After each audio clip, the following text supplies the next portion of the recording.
Welcome back, wanderers and dreamers. This is Dean Walker broadcasting once again from the old world dream machine, where forgotten signals still hum and time stretches out like cracked pavement beneath a burning sky. When last we tuned in, the time traveler had taken his first leap beyond the limits of the present, into the shifting tides of tomorrow. The world spun past him, cities rising and crumbling like sandcastles under the weight of the centuries. The sun and moon chased each other in endless cycles, and the machine carried him forward, faster and farther, until the years became nothing but streaks of light and shadow. Then, with a sudden jolt, it stopped, and he stepped out. Not into ruin, not into fire and ash, but into something quieter. Too quiet. A world washed clean, yet worn with time. Vines strangled the bones of towers long abandoned. Wildflowers crept through cracks and forgotten stones. The air was thick, heavy, humming with a silence that felt less like peace and more like the calm before a storm. It was beautiful, it was empty, and it was waiting. Now the traveler begins his search for answers, stepping further into the stillness, listening for whispers of what once was and what still might be. In this, the world humanity left behind, or is something else watching from the shadows, waiting to be found. So settle in, keep the dial tuned, and let the story carry you forward. This is Dean Walker, and you're listening to the Old World Dream Machine, broadcasting to the end of time and back again. In another moment, we were standing face to face, I and this fragile thing out of security. He came straight up to me and laughed into my eyes. The absence from his bearing of any sign of fear struck me at once. Then, he turned to two of the others who were following him, and spoke to them in a strange and very sweet and liquid tongue. There were others coming, and presently a little group of perhaps 8 or 10 of these exquisite creatures were about me. One of them addressed me. It came into my head, oddly enough, that my voice was too harsh and deep for them, so I shook my head and, pointing to my ears, shook it again. He came a step forward, hesitated, and then touched my hand. Then, I felt other soft little tentacles upon my back and shoulders. They wanted to make sure I was real.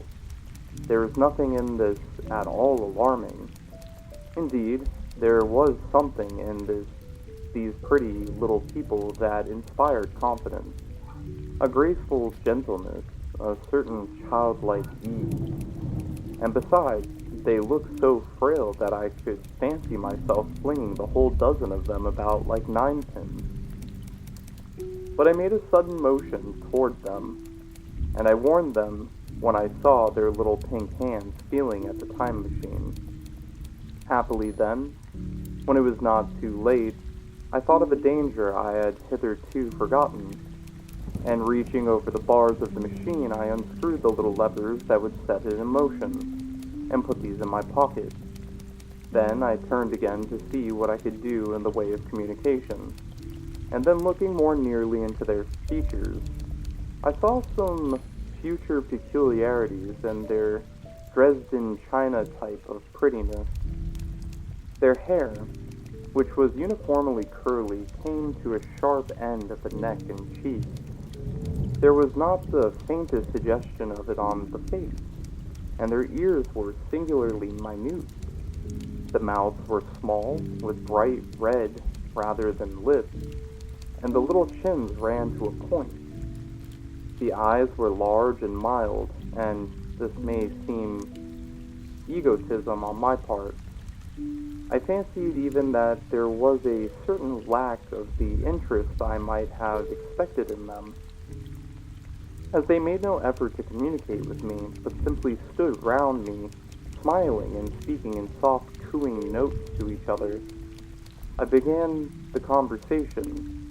I pointed to the time machine and to myself.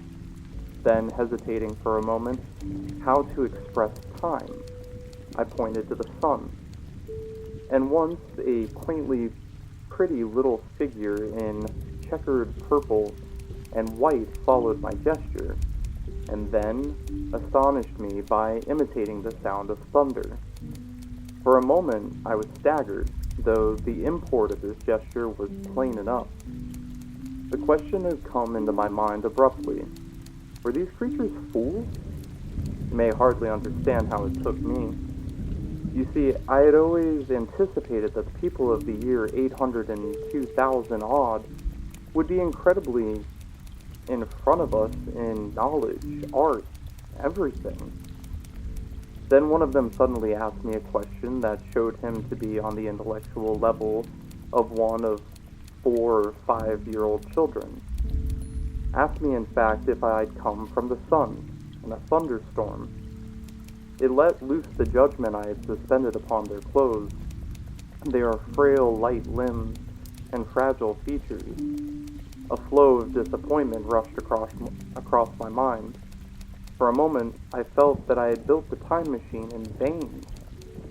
I nodded, pointed to the sun, and gave them such a vivid rendering of a thunderclap as startled them. They all withdrew a pace or so and bowed. Then came one laughing towards me, carrying a chain of beautiful flowers altogether new to me, and put it to my neck. The idea was received with melodious applause, and presently they were all running to and fro for flowers, and laughingly flinging them upon me, until I was almost smothered with blossom. You who have never seen the like can scarcely imagine what delicate and wonderful flowers countless years of culture had created. Then someone suggested that their plaything should be exhibited in the nearest building. So I was led past the sphinx of white marble, which had seemed to watch me all the while, with a smile at my astonishment, towards a vast gray edifice of fretted stone. As I went with them, the memory of the confident anticipations of a profoundly grave and intellectual posterity came, with irresistible merriment to the mind. The building had a huge entry, and was altogether of colossal dimensions. I was naturally most occupied with the growing crowd of little people, and with the big open portals that yawned before me, shadowy and mysterious. My general impression of the world I saw over their heads was a tangled waste of beautiful bushes and flowers, a long neglected and yet weedless garden. I saw a number of tall spikes of strange white flowers, measuring a foot perhaps across the spread of the waxen petals. They grew scattered, as if wild, among the variegated shrubs, but, as I say, I did not examine them closely at this time. The time machine was left deserted on the turf among the rhododendrons. The arc of the doorway was richly carved, but naturally I did not observe the carving very narrowly, though I fancied I saw suggestions of old Venetian decorations as I passed through, and it struck me that they were very badly broken and weather-worn. Several more brightly clad people met me in the doorway, and so we entered. I, dressed in dingy 19th century garments looking grotesque enough, garlanded with flowers and surrounded by an eddying mass of bright, soft-colored robes and shining white limbs, in a melodious whirl of laughter and laughing speech. The big doorway opened into a proportionately great hall hung with brown. The roof was in shadow, and the windows, partially glazed with colored glass and partially unglazed, emitted a tempered light. The floor was made up of huge blocks of some very hard white metal, not plates nor slabs, blocks, and it was so much worn, as I judged by the going to and fro of past generations, as to be deeply channeled along the more frequented ways. Transverse to the length were innumerable tables made of slabs of polished stone, raised perhaps a foot from the other, and upon these were heaps of fruit. Some I recognized as a kind of hypertrophied raspberries and orange, but for the most part they were strange. Between the tables was scattered a great number of cushions. Upon these my conductors seated themselves, signing for me to do likewise. With a pretty absence of ceremony, they began to eat the fruit with their hands, flinging peel and stalks and so forth into the round openings in the sides of the tables. I was not loath to follow their example, for I felt thirsty and hungry. As I did, I surveyed the hall at my leisure, and perhaps the thing that struck me the most was its dilapidated look. The stainless glass windows, which displayed only geometrical patterns, were broken in many places, and the curtains that hung across the lower end were thick with dust. And it caught my eye that the corner of the marble table near me was fractured. Nevertheless, the general effect was extremely rich and picturesque. There were perhaps a couple of hundred of people dining in the hall, and most of them seated as near to me as they could come, were watching me with interest, their little eyes shining over the fruit they were eating. All were clad in the same soft and yet strong, silky material. Fruit, by the by, was all their diet.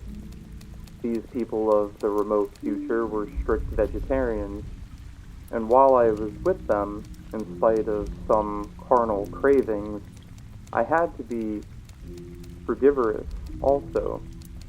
Indeed, I found afterwards that horses, cattle, sheep, dogs had followed the Ichthyosaurus into extinction, but the fruits were very delightful, one in particular that seemed to be in season all the time. I was there, a flurry thing, in a three-sided husk,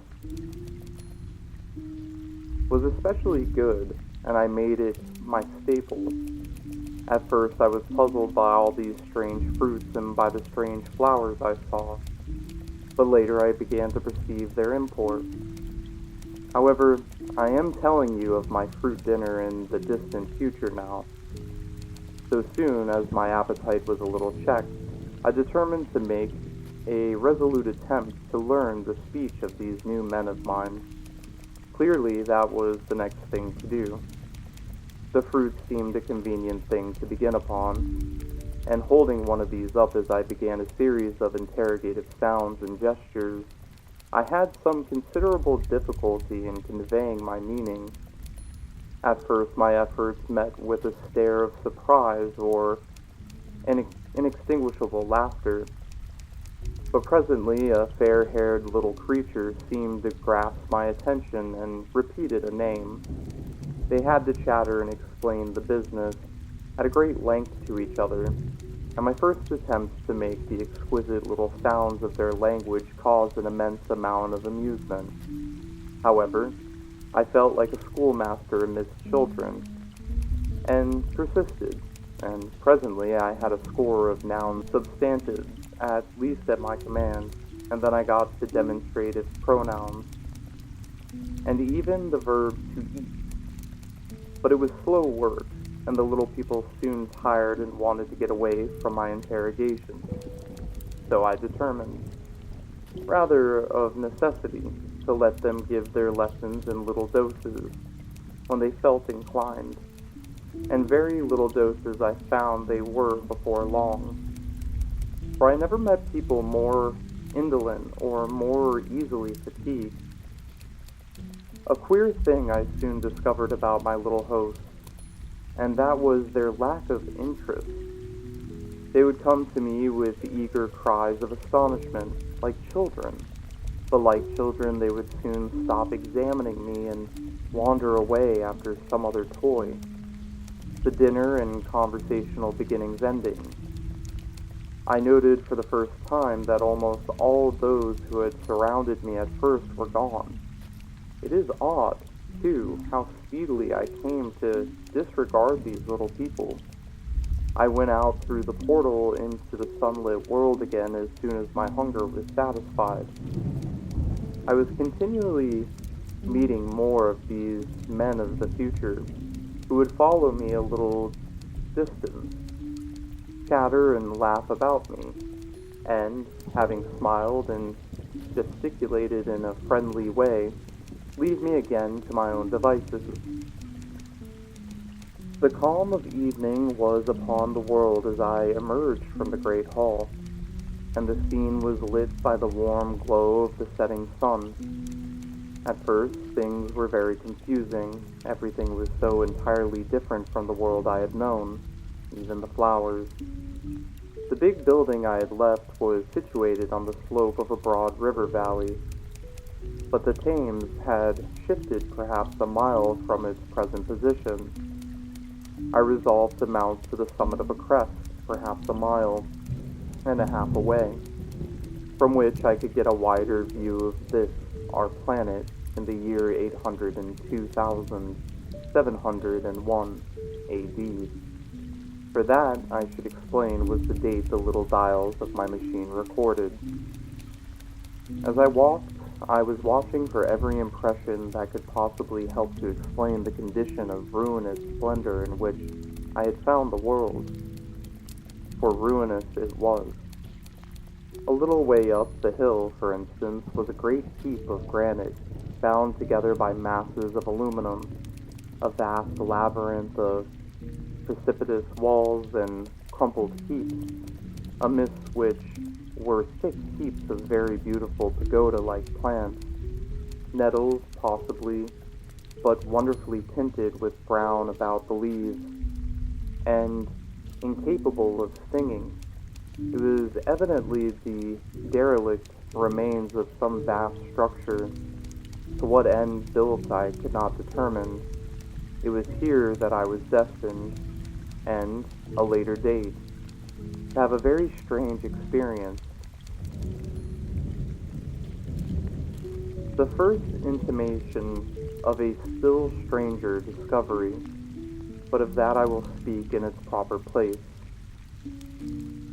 Looking round with a sudden thought from a terrace on which I rested for a while, I realized that there were no small houses to be seen. Apparently, the single house, and possibly even the household, had vanished.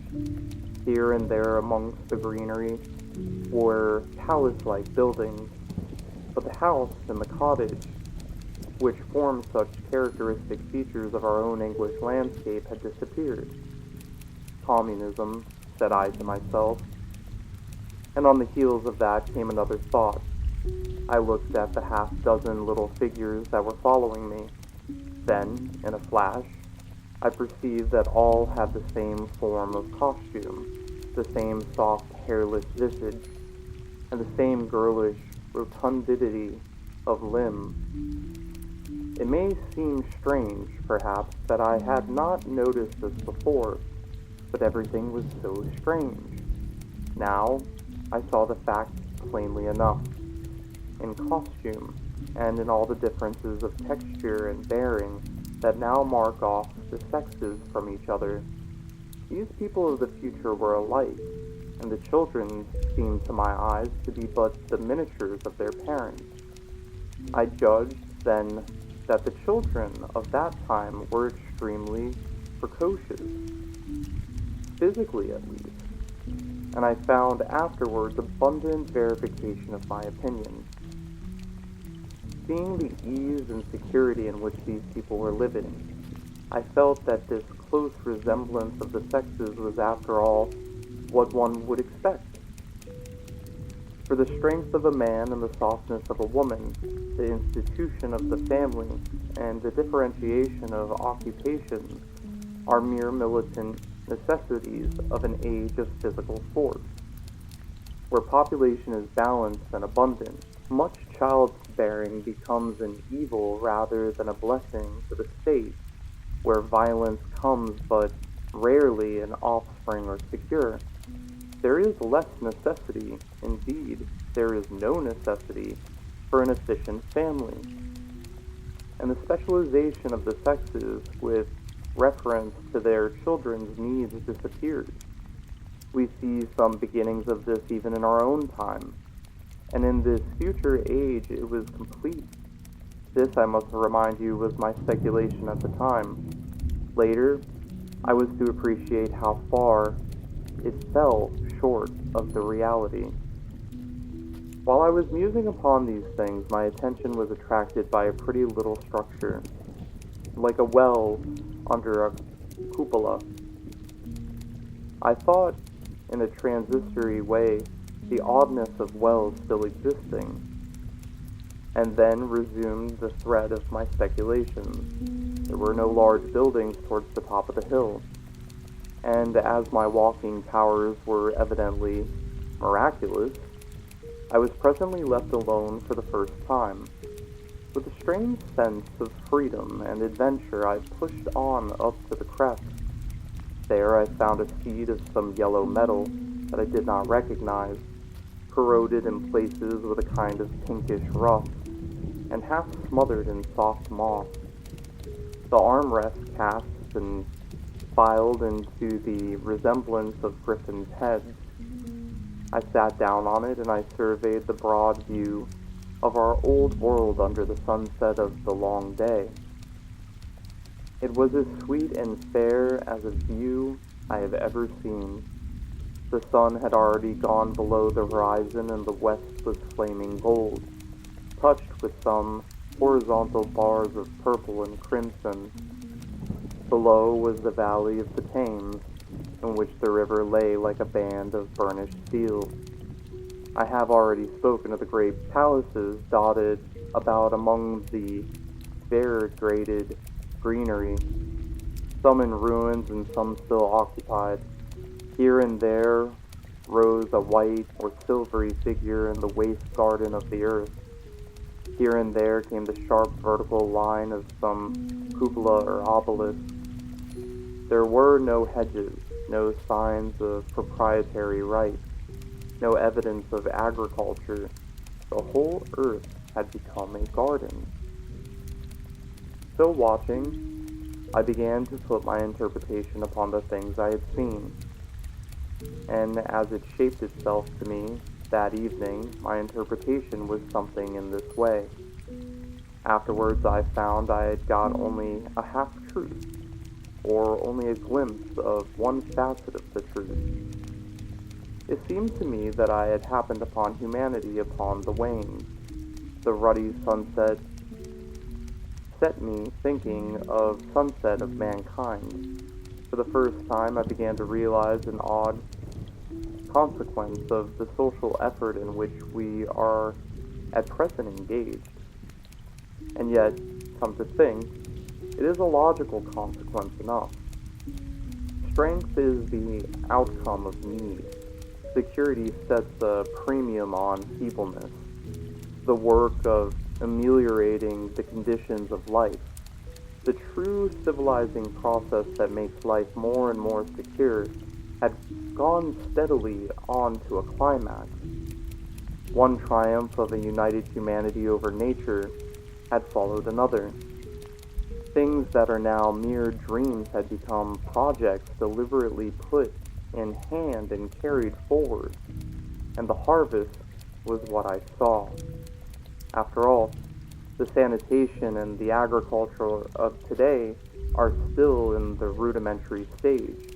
The science of our time has attacked but a little department of the field of human disease. But even so, it spreads its operations very steadily and persistently. Our agriculture and horticulture destroy a weed just here and there, and cultivate perhaps a score or so of wholesome plants, leaving the greater number to fight out a balance as they can.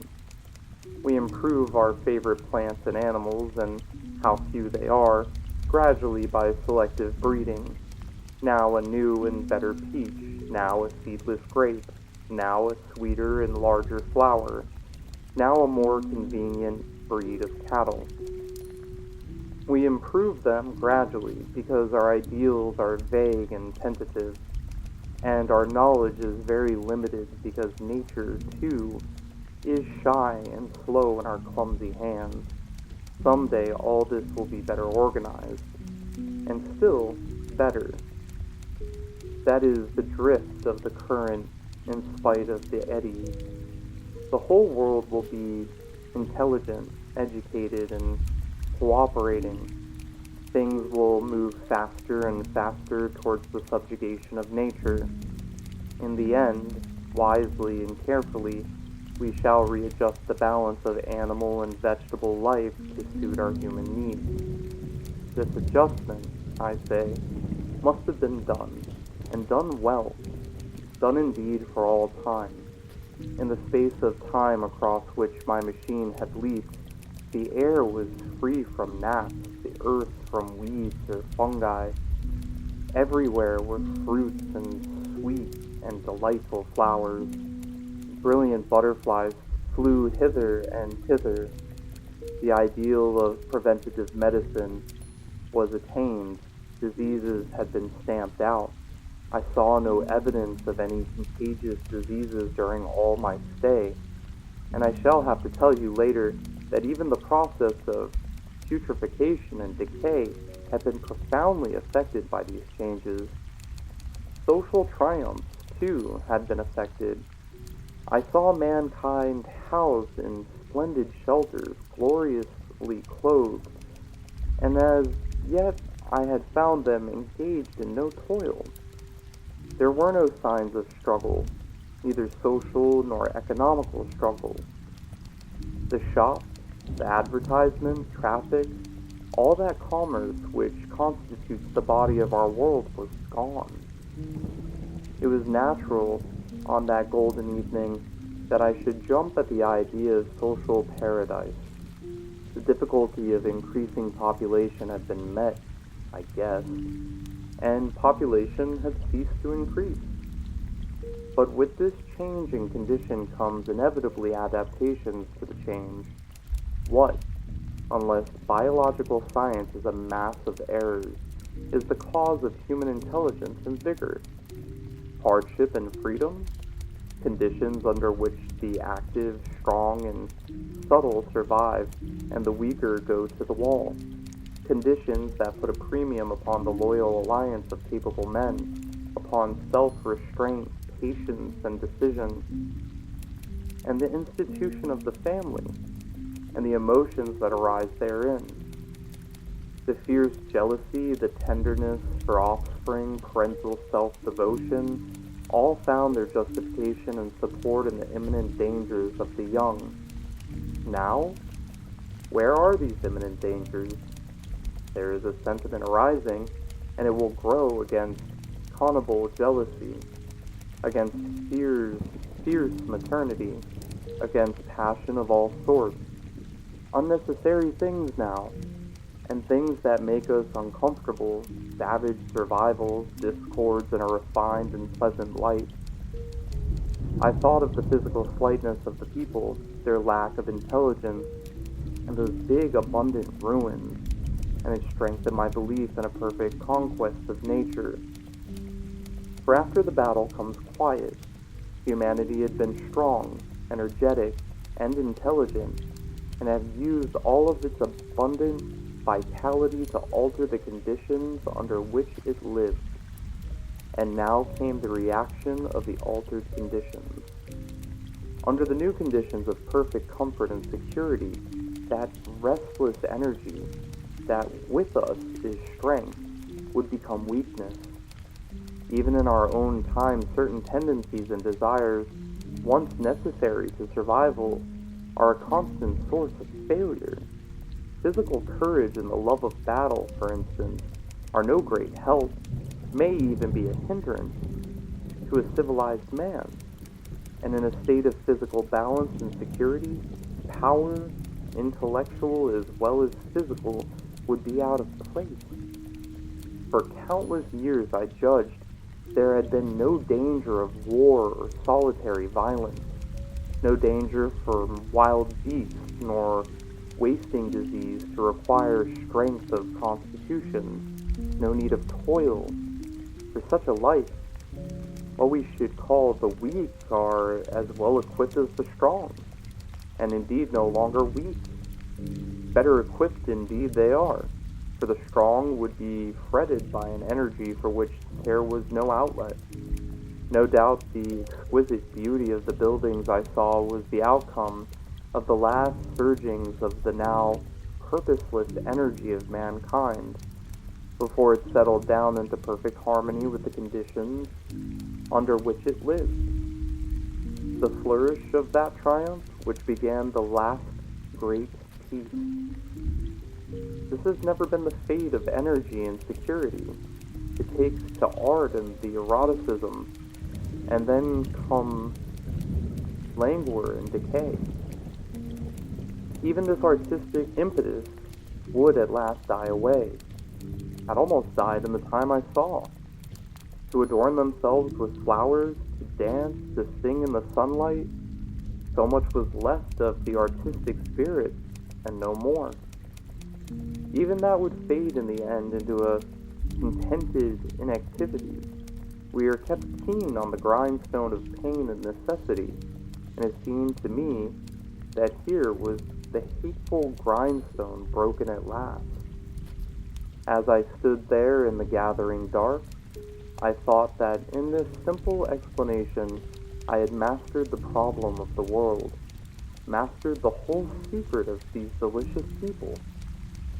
Possibly the checks they had devised for the increase of population had succeeded too well, and their numbers had rather diminished than kept stationary. That would account for the abandoned ruins. Very simple was my explanation, and plausible enough, as most wrong theories are. And with that, the traveler's first steps into the future leave him standing at the edge of wonder and unease, beneath a sun that feels too warm and a world that feels too quiet. He wanders through the ruins draped in vines and flowers, surrounded by beauty that seems almost staged, like a painting left behind in an empty gallery. But questions linger like shadows in the corners. What happened to the world he once knew? Where are the builders of these broken towers, the voices that once filled these streets?